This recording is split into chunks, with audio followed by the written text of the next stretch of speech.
యేసయ్యా నీవే నా ప్రాణము, నీవంటే నాకెంతో ఇష్టము.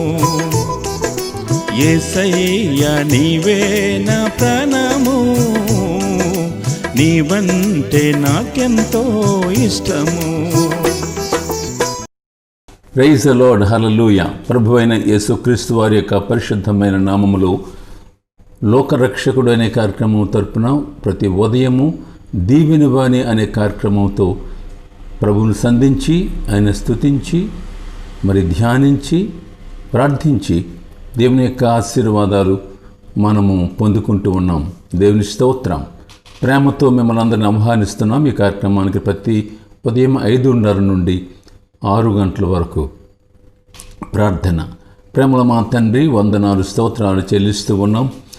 ఈ ఉదయకాలమందు ప్రభువా, నిన్ను సంధించుట, నిన్ను దర్శించుట, నిన్ను స్తుతించుట ఎంత భాగ్యం మా ప్రభువా. ఇలాంటి శ్రమ దినాలు, కష్టదినాలలో తండ్రి మేము ఉన్నప్పటికీ మీ యొక్క భద్రత, నెమ్మది, కాపుదల మాకు ఇస్తూ మా చుట్టూ కంచి ఉంచి మమ్ములను తండ్రి మా ప్రభువా సురక్షితముగా కాపాడుతూ ఉన్నందుకు వందనాలు. మా తండ్రి, వాక్యము వింటున్న ప్రతి వారిపై మీ దీవెన ఉంచండి. ఇంకా తెలియలేని వారికి ఈ సమయము పరిచయం చేసి సబ్స్క్రైబ్ చేసి తండ్రి ప్రోత్సాహకరంగా ముందుకు వెళ్ళటానికి సహాయం చేయండి. యేసు ప్రభు ద్వారా ప్రార్థిస్తున్నాము తండ్రి, ఆమేన్. ప్రియమైన బిడ్డలారా, మనం దైవ గ్రంథములో పాపమును గూర్చి ధ్యానం చేస్తూ ప్రతి వానిలో కూడా కొన్ని బలహీనతలు ఉంటాయి. మంచివారైనప్పటికీ కూడా బలహీనతలు ఉంటాయి. ఆ బలహీనతల వల్ల ఎలాగూ మానవుడు చెడిపోతున్నాడు, పాడవుతున్నాడు, దైవాశీర్వాదానికి దూరమైపోతున్నాడు అని మనం ఆలోచన చేస్తూ వస్తున్నాం. దేవుని స్తోత్రం. మరి పేతురు సంగతి మనము ఆయా సమయాల్లో ధ్యానం చేశాము. మరి రెండో భాగంగా ఈ దినాన్ని కొన్ని మాటలు మనము ధ్యానం చేసి ప్రతి మాట విలువైంది. ఒకవేళ మనం గతంలో విన్నప్పటికీ మరి పరిశుద్ధులను జ్ఞాపకం చేసుకోవడం మనకు ఆశీర్వాదకరం. మరి అంత మాత్రమే కాదు, వారిలో ఉన్న సుగుణాలు మన హృదయానికి అవి పట్టుకుంటాయి. దేవుని స్తోత్రం. అందువల్ల మత్తయి సువార్త 16వ అధ్యాయం 13 నుండి 19 వరకు కూడా మనం గతంలో చదివాము. అందువల్ల పేతురు అనే మాటకు కేఫా అని అర్థం. కేఫా అంటే రాయి అన్నాడు ప్రభు, యోహాను సువార్త 1:42 ప్రకారంగా. అందువల్ల ప్రభు పేతురుని ఎంత ప్రేమించాడంటే, ఈ బండ మీద నా సంఘమును కట్టుదును అని అన్నాడు. అంటే ఆయన అప్రిషియేట్ చేశాడు, అతని మీద కట్టేయడమని కాదు. ప్రియరా గమనించండి, అతని యొక్క సుగుణాలు, అతని యొక్క విశ్వాసము, అతని యొక్క పరిస్థితి అతనికి అంత నచ్చిందనమాట. ఈ బండ మీద నా సంఘమును కట్టును. సంఘం అంటే మాటలు కాదు, తన స్వరక్తమిచ్చి సంపాదించిన సంఘం అని అన్నాడు. అందువల్ల మరి పేతురు కపెర్నహూము వాస్తవ్యుడని మనం విన్నాం. అతను జాలరేని, అది అపోస్తుల్లో ప్రథముడని మనం అనుకున్నాం. అయితే పేతురు గృహము దైవ కార్యాలకి వాడబడింది. అతడు మరి దేవుని యొక్క ఆశ అది. అక్కడ అనేక మంది వచ్చి స్వస్థపడేవారు, అనేక మంది దేవుని యొక్క వాక్యాన్ని వింటుండేవారు. అందువల్ల దేవుని యొక్క సన్నిధిలో మనకున్నటువంటి ఈవులను ప్రభు కొరకు మనం వాడగలిగితే పేతురు దానికి మోడల్ మనకి. అందువల్ల ప్రియరా, అలాగూ మనము మన జీవితాలు ముందుకు నడిపించుకోవాలి. దేవుని స్తోత్రం, హల్లెలూయా. పేతురులో గల ప్రత్యేకతలు అది మనకు ఆదర్శంగా, అతను అపోస్తుల్లో ప్రథముడుగా ప్రభువుని వాస్తవంగా గుర్తించినవాడు. నువ్వు జీవం గల దేవుని కుమారుడు అని ఒక మాట మాట్లాడతాడు. అందువల్ల అంత మాత్రమే కాదు, అతడు మరి విశ్వాసమును బట్టి నీటి మీద నడిచినాడు. అతను మానవుడుగా ప్రభు నడిచాడు. అయితే ప్రభు నడిచాడు కాబట్టి నేనేదన్నాను అనే ఒక అభిప్రాయం, అనే యొక్క విశ్వాసం, ఆశ అందుకు నడిచినాడు. అందుకని దేవుని స్తోత్రం. వారు విద్య లేని పామరులు అని అపోస్తలుల 4:13 ఉన్నది. కానీ వారి యొక్క కార్యాలు, వారి యొక్క విశ్వాసము మరి ప్రజలకు మరి ఒక ఆశ్చర్యాన్ని కలిగించి మరి వారు యేసుతో కూడా ఉన్నవారు అని, ప్రభుతో కూడా ఉన్నవారని సాక్ష్యం. అందువల్ల మనం ప్రభు బిడ్డలమని, ప్రభు మనల్ని కొనుక్కున్నాడు అని, ప్రభు స్వాస్థ్యమని మన నడబడి, మన విశ్వాసము, మన కార్యాలు బట్టి ఇతరులు మనల్ని గమనించగలగాలి. దేవుని స్తోత్రం. ప్రభు అతనికి ఇచ్చినటువంటి బాధ్యత ఏమి అని అంటే, చాలా ప్రాముఖ్యమైన బాధ్యత. ఏమి అని అంటే, పేతురుతో ప్రభు చెప్పిన మాట, నా మందను మేపుము అని అన్నాడు యోహాను 21:15.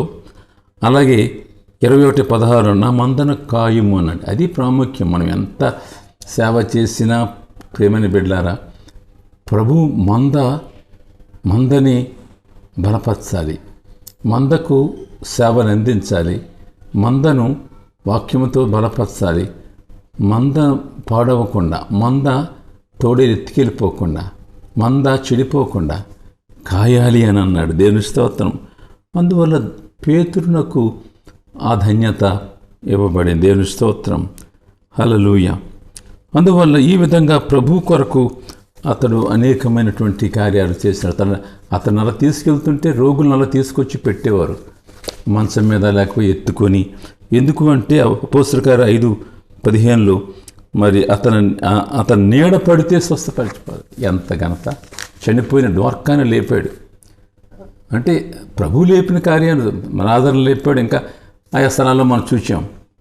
అయితే అతడు మన వంటి మానవుడే పేతురు, కానీ ప్రభు అతనికి ఎన్ని ధన్యతలు ఇచ్చాడో చూడండి. అతను నీడ పడితే మనుషులు లేచారు అంతే, స్వస్థపడేవారు అంతే. ఎంత ధన్యత అండి! అంటే అంతగా ప్రభు యొక్క ఆత్మతో నడిపింపబడాడు, అంతగా ప్రభు యొక్క దీవెన పొందుకున్నాడు, అంతగా ప్రభుతో టచ్లో ఉన్నాడు, అంతగా పరిశుద్ధాత్మ అభిషేకం తీసుకున్నాడు. గమనించండి. అందువల్ల ఏంటంటే ప్రభు మరి అతను ఎంపిక చేసుకున్న వారి ద్వారా ఇలాంటి గొప్ప కార్యాలు చేస్తారు. మరి అది అతని నామానికి మహిమ అని మనం చూస్తున్నాం. దేవుని స్తోత్రం కలుగును గాక. ఆమేన్. ఇప్పుడు సంగ్రహంగా మనము ఆయన కొరకు మనం మాటలు టచ్ చేసాం. ఎందుకంటే కొత్త వాళ్ళు ఉంటే వారు ఇదే తినని వింటుంటే వారికి కొంచెం అవగాహన కొరకు. అయితే పేతురులో ఉన్న బలహీనతలు ఉన్నాయి. చూసారండి ఎంత గొప్పవాడు.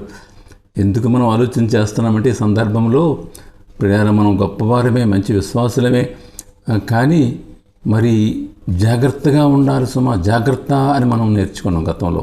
అందువల్ల అంత గొప్పవాడు, శిష్యుల్లో ప్రథమ స్థాయిలో ఉన్నవాడు, ప్రభు కొరకు మరి ప్రభు యొక్క అప్రిషియేషన్ తీసుకున్నటువంటి వాడు. అయితే కొన్ని బలహీనతలు ఉన్నాయి.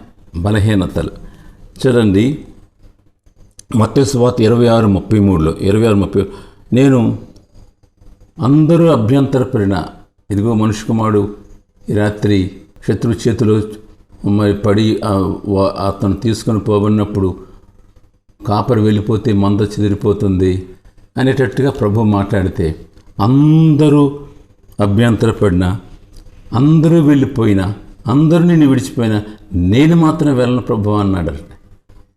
కానీ ప్రియారా, అతడు వెళ్ళిపోయినాడు, పారిపోయినాడు. అతను చెప్పింది అబద్ధము అని అతను చేసిన కార్యం బట్టి మనకు అర్థమవుతుంది. ఒక విధంగా ప్రభువును మోసగించి ఉంటానన్నాడు కానీ లేడు. విడిచి వెళ్ళిపోయినాడు, పారిపోయినాడు, చెప్పింది అబద్ధమైపోయింది, ప్రభువును మోసగించినట్టుగా అక్కడ కనిపిస్తుంది. గమనించండి, మన మాట ఒకటి, చేత ఒకటి, పైకి ఒకటి, లోనకు ఒకటి. మానవుని యొక్క బలహీనతలు పేతుల్లోనే మనం చూస్తున్నాం ప్రియరా. మరి మనం జాగ్రత్త పడొద్దు. గతంలో మనం చూసాము ఏంటంటే అతని నిద్రాశక్తి ప్రభు మరి అక్కడ ప్రార్థన చేసే స్థలంలో అతను తిరిగి వాళ్ళ దగ్గరికి వచ్చి చూసినప్పుడు నిద్రపోతున్నారు. మీరు ఒక గడియను మేరుకొని ఉండలేరా? శోధనలో ప్రవేశించకుండా ప్రార్థన చేయలేరా? ప్రభు అడిగాడు. అంటే నిద్రమొత్తనమాట. మరి సమస్యల్లో ఉన్నాయని అటు కూడా ప్రార్థన చేయడానికి ఒక ఆశ లేదనమాట. అందువల్ల ప్రియారా, మరి ప్రభు మనతో మాట్లాడుతున్నాడు. ఏమి అనంటే అలాంటి బలహీనతల నుండి మనం జాగ్రత్త పడాలా. మరి ఒక విషయం ఏంటంటే పేతురు మరి అంటే వాళ్ళందరూ కూడా ఇస్కరియోతు యూదా వాళ్ళందరినీ తీసుకొచ్చినప్పుడు వారు ప్రభుని పట్టుకోవడానికి ప్రయత్నాలు చేస్తూ ఉన్నప్పుడు పేతురుకి చాలా కొంచెం తొందర వచ్చింది, కోపం వచ్చింది. ప్రధాన యాజకుని యొక్క కుడి చెవిని తెగ నరికేశాడు. అంటే తొందరపడు అనమాట, ఇంకా తట్టుకోలేకపోయాడు అనమాట. అందువల్ల ఏంటంటే కొన్ని సమస్యలు వచ్చినప్పుడు మనం తట్టుకోగలగాలి అని నిదానంగా మనం ఆలోచించే, తొందరపడకూడదు, దుడుకుతనం ఉండకూడదు. మరి ఆ పేతురులో అక్కడ మనం చూస్తున్నాం. మరొక విషయం ఏమంటే దుష్ట సాంగత్యము. చూడు, అక్కడ నుండి ప్రభువుని వాళ్ళు తీసుకెళ్తున్నప్పుడు దగ్గరలో లేకపోయినా అక్కడక్కడ ఉండి, మార్కు సువార్త 14:67లో మరి ఒక మంట ఉంటే చలి కాసుకున్న గుంపు ఉంటే అక్కడ అతడు వాళ్ళ మధ్య చలి కాసుకుంటున్నట్టుగా అందరూ అన్యులు, ప్రభువుని ఎరగిన వారు, లోకస్తులు, వాళ్ళ మధ్య మనకి కుదరదు కదా. అందువల్ల దుష్ట సాంగత్యం మంచి నడవడిని చెరుపును అనే మాట ఉన్నది. అందువల్ల మనము అలాంటి దుష్ట సాంగత్యము కుదరదు అనేటువంటి మాట మనకు అర్థమవుతుంది ప్రియమైన బిడ్డలారా. అందువల్ల ప్రభు యొక్క సన్నిధిలో మనము ఆలోచన చేస్తున్నామేమంటే, ప్రభుని ప్రధాన యాజకుడు తీసుకెళ్తున్నప్పుడు మరి మత్తయి సువార్త 26:58లో అతడు బంట్రోతులతో కూడా కూర్చుండెను అని మాట ఉన్నది. అంటే వారందరూ అన్యులు, వారు ప్రభుని ఎరగిన వారు, దుష్టులు ఆలోచించప్పుడు నడవక, పాపుల మార్గం నిలువక, అపహాస్య కూర్చుండక అని ఉన్నది.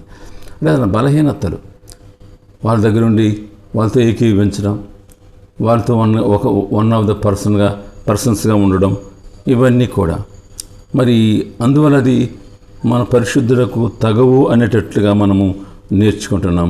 దేవునికి మహిమ కలుగునుగాక. అందువల్ల మరొక విషయం ఏమంటే, మరి వాళ్ళందరూ కూడా ఇదిగో ప్రభుతో ఆ వ్యక్తితో కూడా ఉన్నవాడు ఇతడే అని వాళ్ళు అతన్ని రికగ్నైజ్ చేశారు. మార్కు సువార్త 14:66-72 వరకు చదివినప్పుడు ప్రభువు కొరకు సాక్ష్యం చెప్పాల్సి వచ్చినప్పుడు పేతురు 3 సార్లు బొంకాడు అని ఉంది. చూడండి, 3 సార్లు బొంకాడు, ఇలా 2 సార్లు కోడి కోసింది. అది ప్రభువు చెప్పిన మాట నెరవేరింది.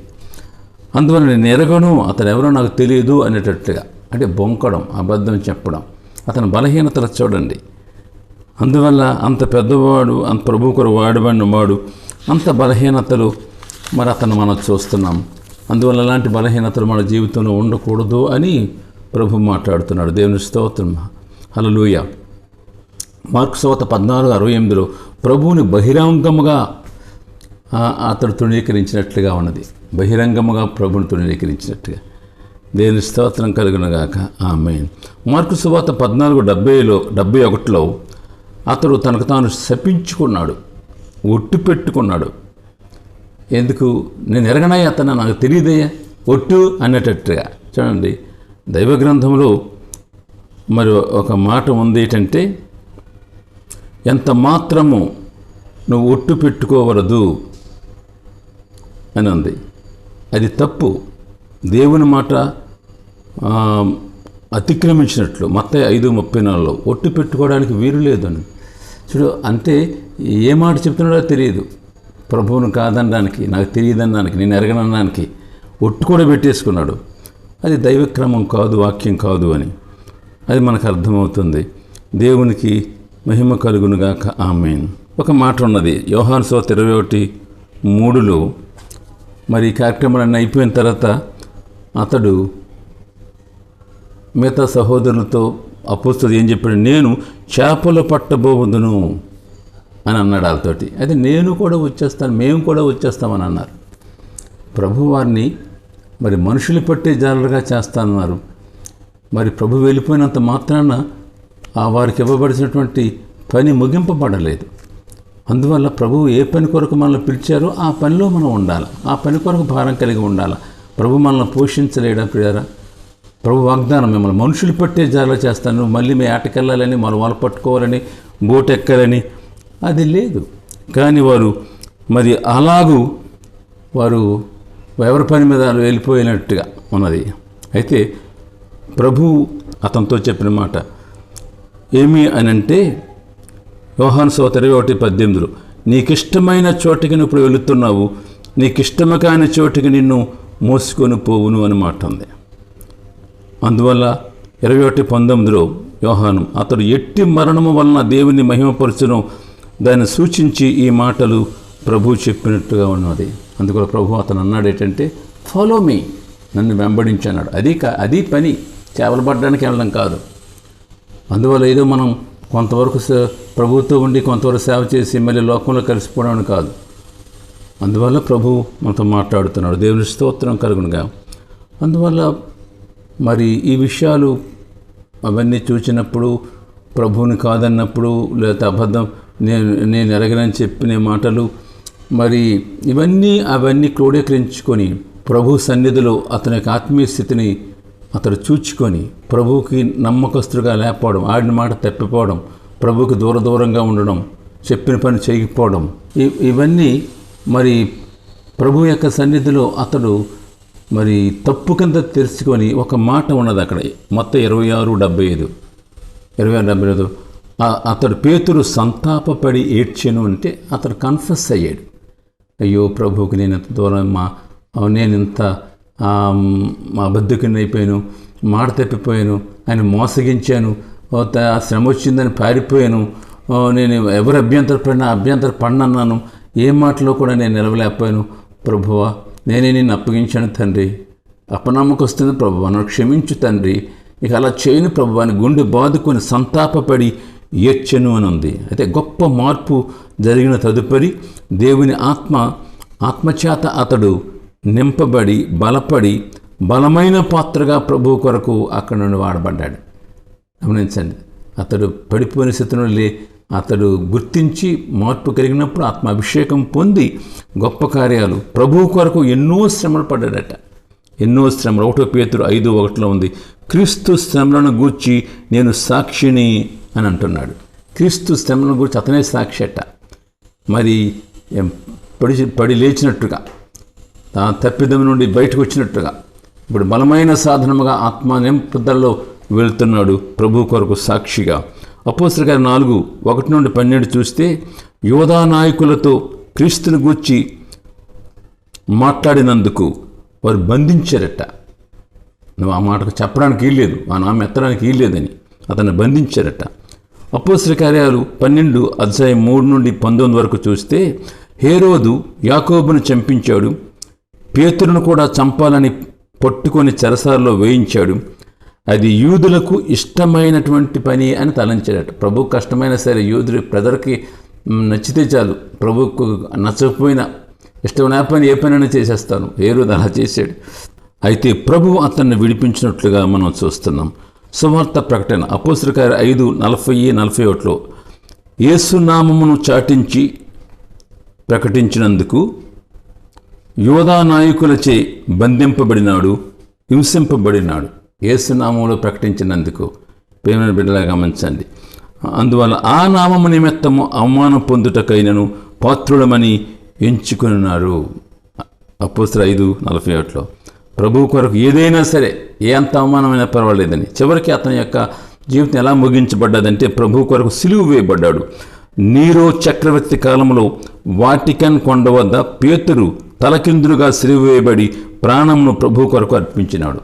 సిలువ వేయబడి, నన్ను మామూలుగా వేయకండి, నన్ను కాలు మీదకి తల కిందకి ఎట్టండి అని అతడు తన యాత్ర ముగించాడు ప్రభు కొరకు సాక్షిగా. ప్రార్థన చేసుకుంటాం.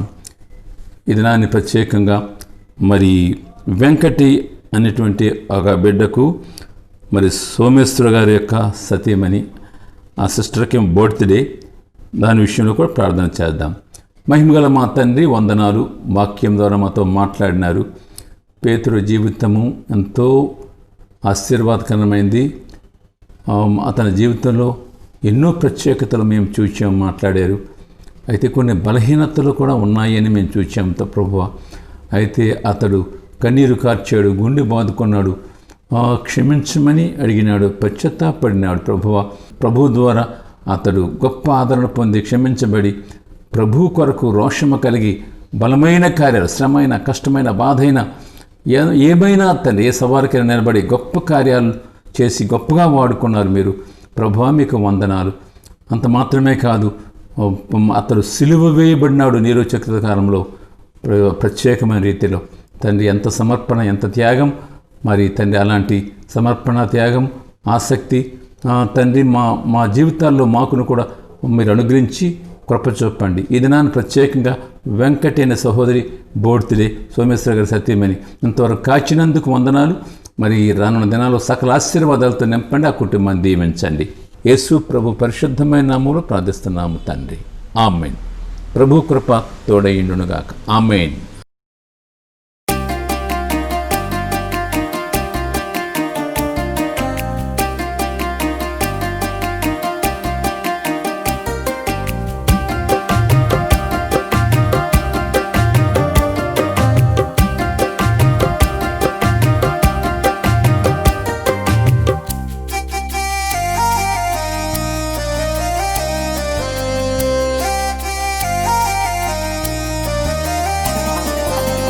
యేసంటే ఏమనుకున్నావు, క్రీస్ అంటే ఏమంటున్నావు? యేసంటే ఏమనుకున్నావు, క్రీస్ అంటే ఏమంటున్నావు? ఏమనుకున్నా ఏమంటున్నా నీకు నాకు రక్షకుడన్నా. ఏమనుకున్నా ఏమంటున్నా నీకు నాకు రక్షకుడన్నా. యేసంటే ఏమనుకున్నావు, క్రీస్ అంటే ఏమంటున్నావు? యేసంటే ఏమనుకున్నావు, క్రీస్ అంటే ఏమంటున్నావు?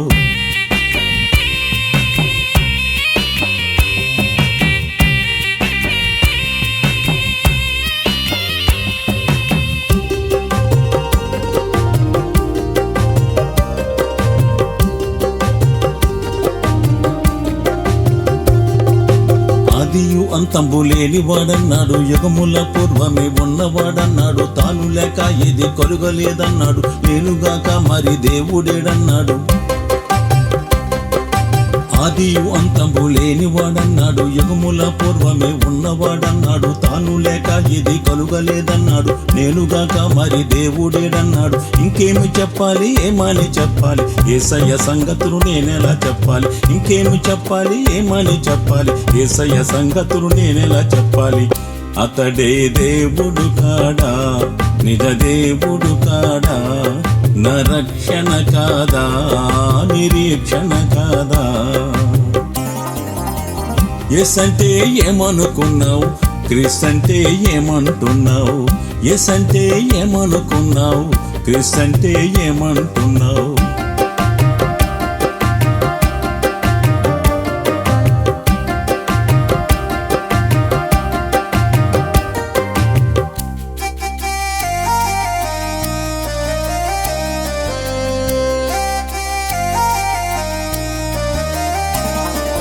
కన్యక గర్భాన జన్మించినాడన్న, పాపమే లేనట్టి పరిశుద్ధుడో ఎన్న, నీతికి రాజని ఖ్యాతి నొందాడన్న, లోకానికే లోక రక్షకుడో ఎన్న.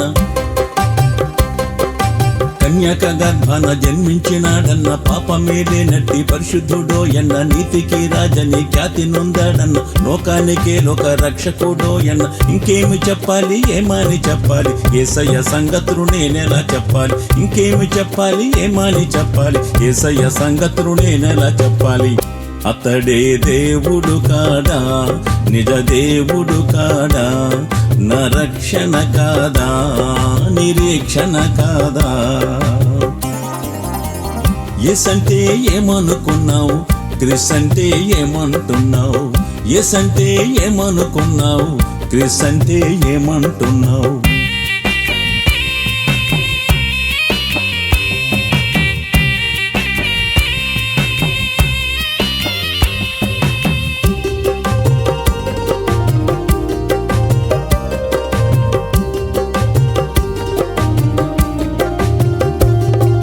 సిలువ కొయ్య మీద మరణించినాడయ్య, విలువైన తన ప్రేమ కనపర్చినాడయ్య. వెలలేని రక్షణ మనకిచ్చినాడయ్య, మరణాన్ని ఓడించి మరలేచినాడయ్య.